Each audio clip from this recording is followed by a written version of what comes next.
You're looking at a fish with teeth so large, they don't fit inside its mouth. So enormous that when it closes its jaws, the fangs extend past its eyes, past even its skull. These teeth need special pockets in the roof of its mouth, so it doesn't stab itself in the brain every time it bites down. Welcome to the world of the viperfish and fangtooth, two predators that prove when food is scarce, evolution will sacrifice everything, including basic anatomy, to ensure they never miss a meal. But these nightmare fish get even worse. Both of these fish live in the deep, dark parts of the ocean, where food is incredibly scarce. Down here, you might go weeks, sometimes even months without encountering prey. And when you finally do find something edible, you absolutely cannot let it escape. That's where the teeth come in. Both the viperfish and fangtooth have evolved teeth so large, so extreme, that they border on body horror. But there's a reason for it. Those massive fangs form a cage that prey cannot escape from. Once you're caught in those teeth, you're finished. No wiggling free, no second chances. And when meals are this rare, that guarantee is the difference between life and death. Let's start with the viperfish. The viperfish is about 30 centimeters long, roughly the length of a ruler, with a thin, silvery blue body. Sounds pretty normal until you see the teeth. The two lower fangs are so long, they extend upward past the fish's eyes when its mouth is closed. If you had teeth this proportionally large, your canines would reach past your eyebrows. These aren't just for show. These are functional weapons used to hunt and kill every single day. The viperfish lives all the way down to 5,000 meters deep. Every night, it migrates upward towards shallower water to hunt where there's more prey. Every morning, it descends back down into the darkness. This daily migration exposes it to massive changes in pressure, the equivalent of going from sea level to the top of a mountain and back again, every single day. Most creatures couldn't survive this, but the viperfish's body is built specifically for it. Here's how it hunts. The viperfish has rows of light-producing organs along its belly. It can use these to attract prey or to camouflage itself against the faint light filtering from above. When it spots a target, it doesn't chase slowly. It rockets upward from below with surprising speed, jaws wide open. Those massive fangs impale the prey.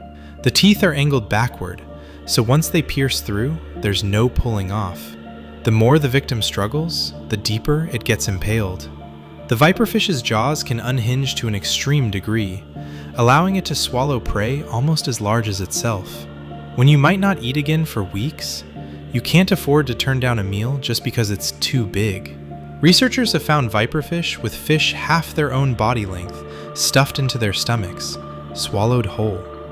And here's a clever detail. The first vertebra behind the viperfish's skull acts as a shock absorber.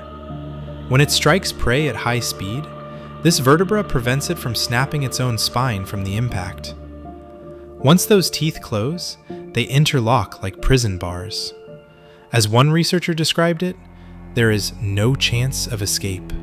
If you think the viperfish's teeth are extreme, meet the fangtooth. The fangtooth is tiny, only about 15 centimeters long, small enough to fit in your hand, but it has the largest teeth relative to body size of any fish on the planet. The two lower canine teeth are so enormous that when the fangtooth closes its mouth, those teeth have to slot into special pockets in the roof of its mouth. Without those pockets, the fangtooth would literally stab itself in the brain every time it closed its jaws. Think about that. This fish's teeth are so big that its skull had to evolve special holes just to accommodate them without causing self-inflicted brain damage. The fangtooth lives anywhere from a few hundred meters down to nearly 5,000 meters.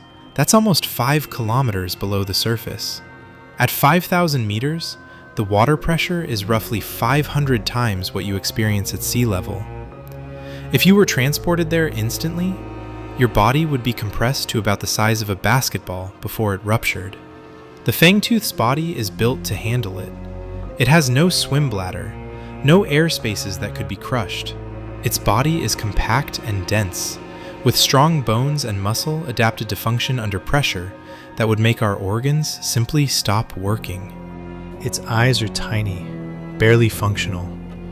At the depths it inhabits, vision is basically useless. Instead, it relies on pressure-sensitive organs that can detect vibrations in the water. It can feel you approaching in the darkness long before it sees you. The hunting strategy is simple and brutal.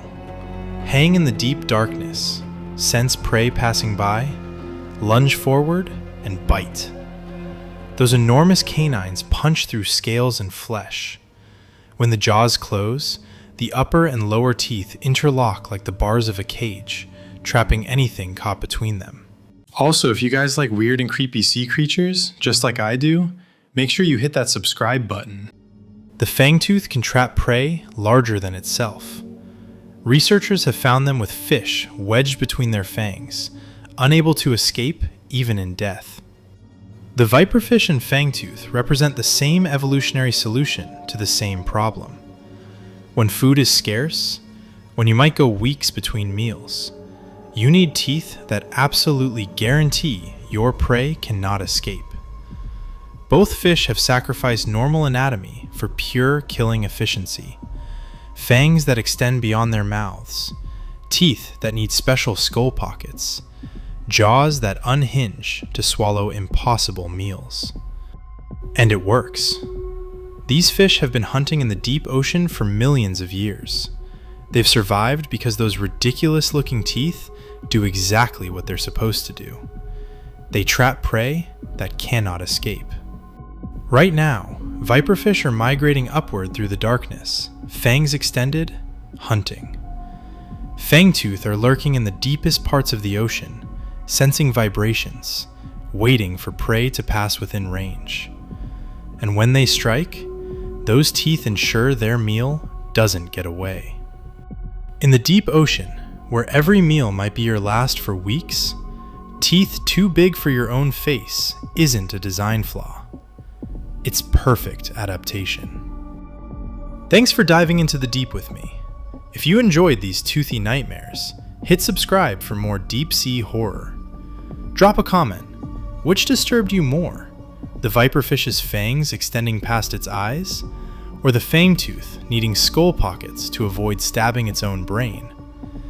And be grateful your dental problems are just cavities and not, my teeth are too big for my skull. Let us know in the comments what you think of these animals, and we will see you next time.